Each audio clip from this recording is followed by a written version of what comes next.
Today we are going to talk about what to do if you don't know how to cook, if you aren't a good cook, or if you just hate to be in the kitchen. If you resonate with any of those, then you definitely want to stick around because I am going to give you some tips for how to feed your family healthy, tasty meals, even if you aren't a cook.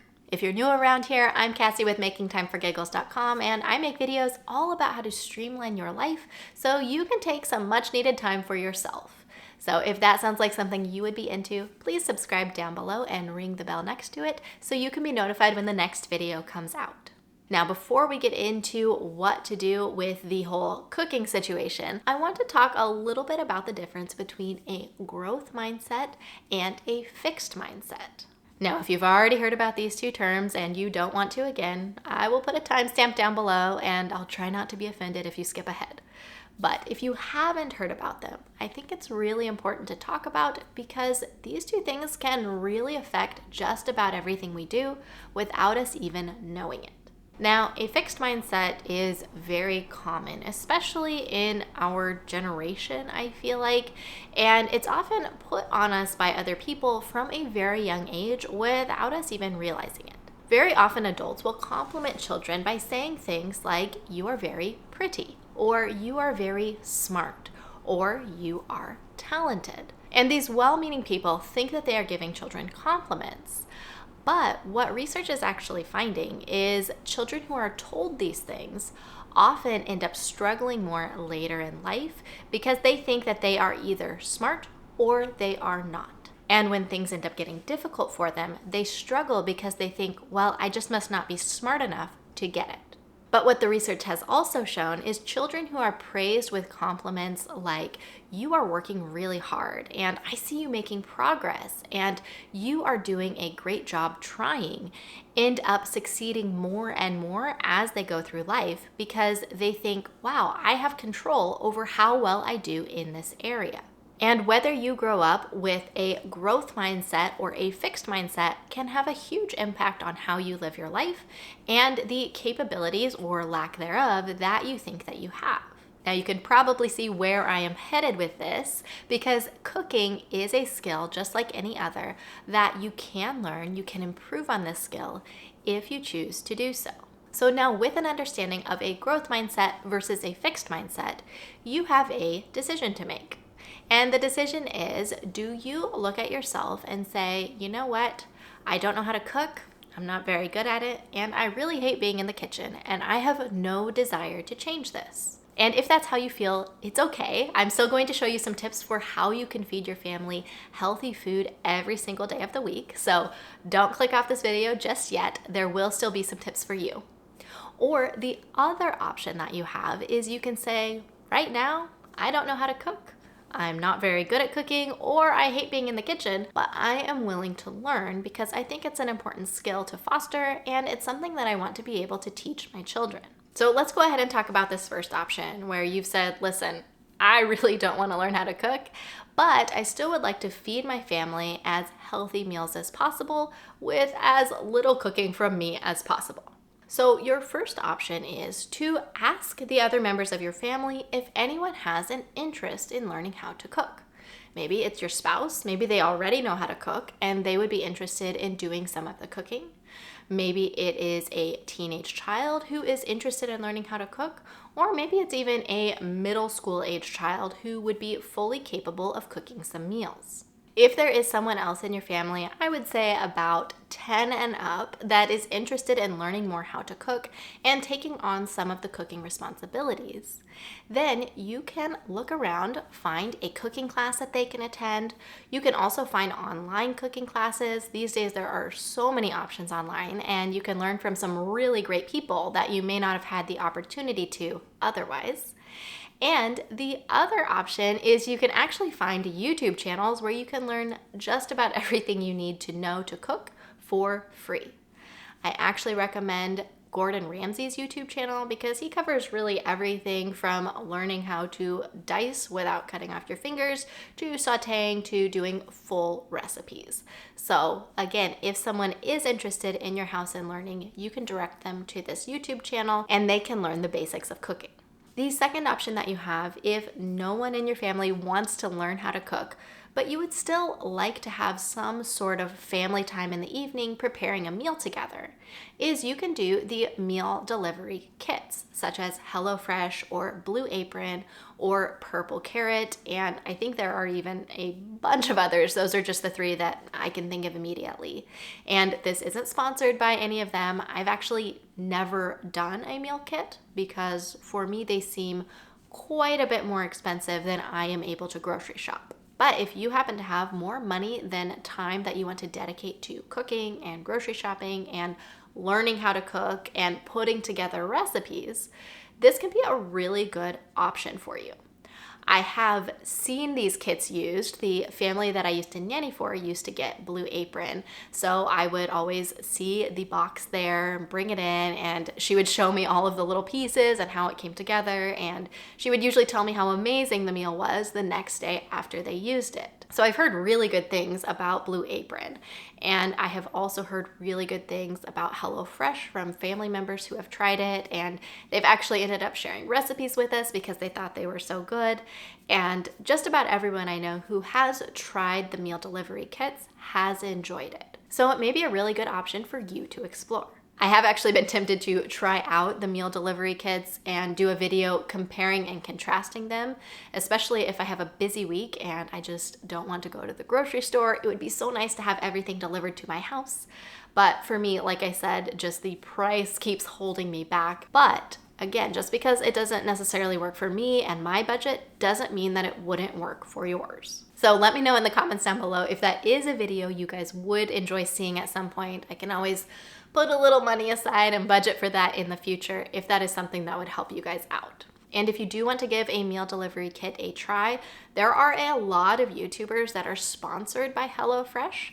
And especially if they're a larger YouTuber, like over 500,000 subscribers, often if you watch some of those videos, you will see them advertising for HelloFresh and also giving you a coupon code down below in their description. So check that out if you are interested in trying, because it's always good to get a discount if you're going to spend the money anyway.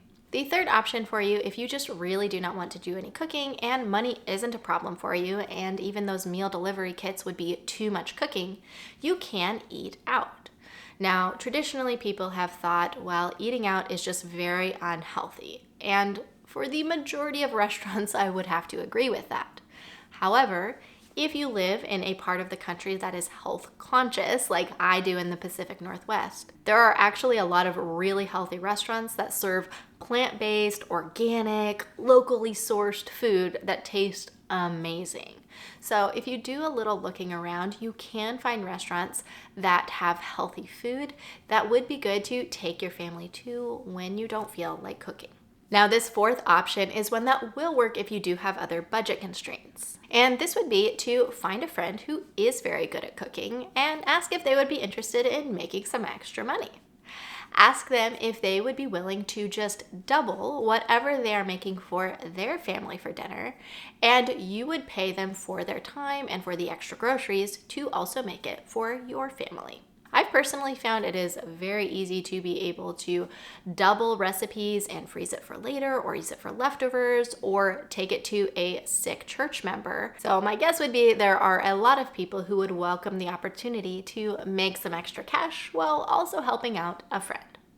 Now, you may think that would be weird and awkward to ask about, but the reality is most people don't mind being told that they are a good cook, and they would take it as a compliment even if they aren't able to help you. So now let's switch gears and look at what you can do if you'd like to become a better cook. So the first thing that you can do is you can find someone that you would like to learn from, either from a cooking class, you could take an online cooking class, or you could just find a YouTube channel or a few that will teach you how to cook. I will link Gordon Ramsay's YouTube channel in the description of this video because he shows you everything from how to chop without cutting off any fingers to sauteing to full-on recipes. So I think it's a really useful resource if you do want to learn how to cook.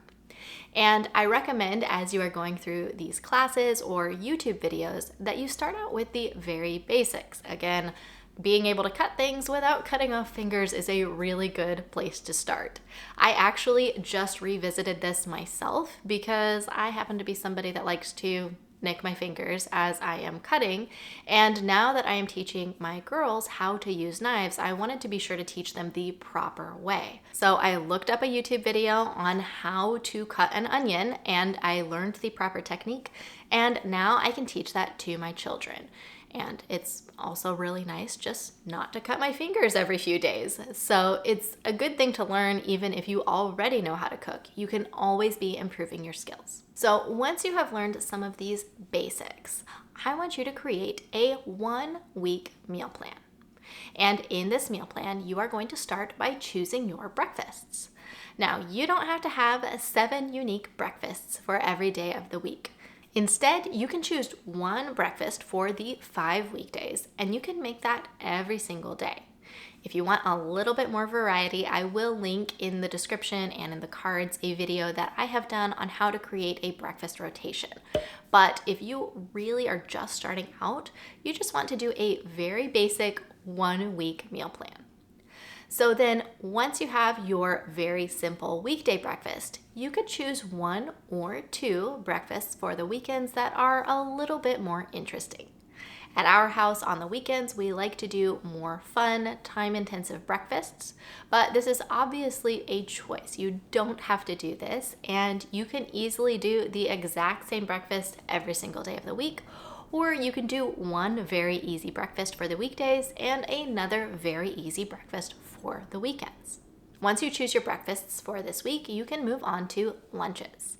And again, you don't have to go crazy and choose 7 different unique lunches. You can if you want to, but what I actually recommend is cooking extra for dinner and using leftovers for your lunches.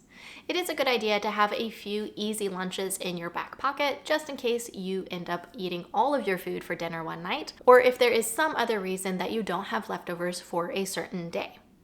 Some good, easy lunches are things like sandwiches and salads, and you really want to think of things that are easy to prep, easy to make, and easy to clean up. Because a lot of us during the middle of the day don't just have a lot of time to hang out in the kitchen cooking and cleaning. Then once you have your lunches figured out for this 1-week meal plan, you want to look at your dinners. And dinners is where I recommend spending a little bit more time in the kitchen.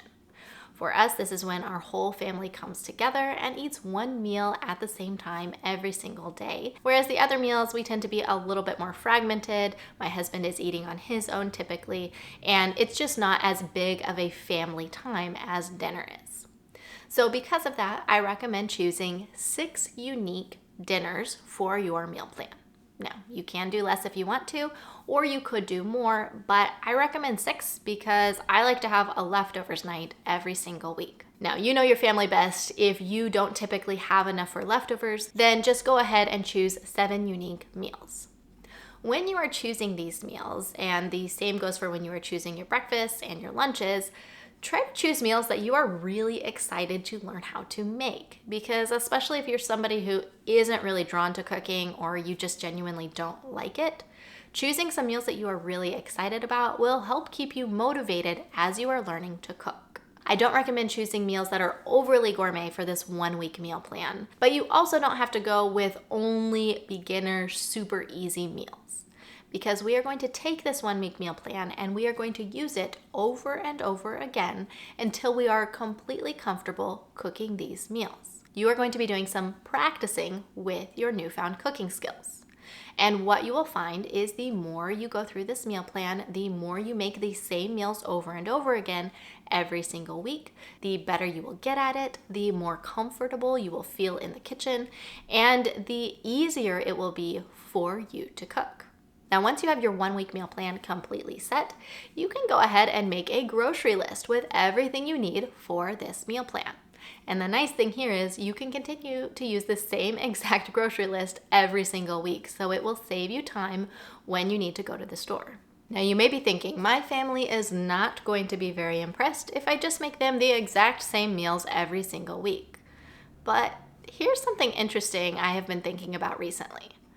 We are reading through the Laura Ingalls Wilder books, and we just finished On the Shores of Silver Lake and are starting into the long winter. And what I was remembering as I was going through this with my girls is Mom basically makes the same meal just about every day. And it is almost like a special occasion when they actually get to have a different meal. So much of a special occasion that Laura writes about it in great detail in her books. Now, this is where a lot of us modern folks would say, wow, that is super boring, and I wouldn't want to have to eat the same thing every single meal. But that's not how the Ingalls family sees it, because the few things that Ma does make on a consistent basis, she makes very well. And they all talk about her being a wonderful cook. And I think that is actually what makes a good cook. If you are able to make even very simple meals taste very good, then people are going to enjoy your food, and you don't have to be cooking gourmet things to feed your family well. So with this 1 week meal plan, you are going to learn how to make these 7 basic dinners, these simple lunches, and these simple breakfasts really well, and you're going to practice it so that before long, your family is talking about how wonderful these dishes are that you know how to make. Now, once you get to the point where you are very comfortable with this super simple meal plan, you can always add in a second week and start rotating every other week. And then once you are comfortable with this second week, you can add a third, and then you can add a fourth. And before you know it, you can do a full year meal plan because you will know all of the basics of cooking and you can apply that to different meals. So I hope you found this video helpful if you don't know how to cook, or if you aren't a good cook, or if you just really don't enjoy cooking. And I hope you now have some good ideas for how to feed your family good, healthy meals, no matter which decision you decided to make when it comes to learning how to cook. If you found this video helpful, please give it a thumbs up and leave me a comment down below letting me know which of these ideas you are excited to use.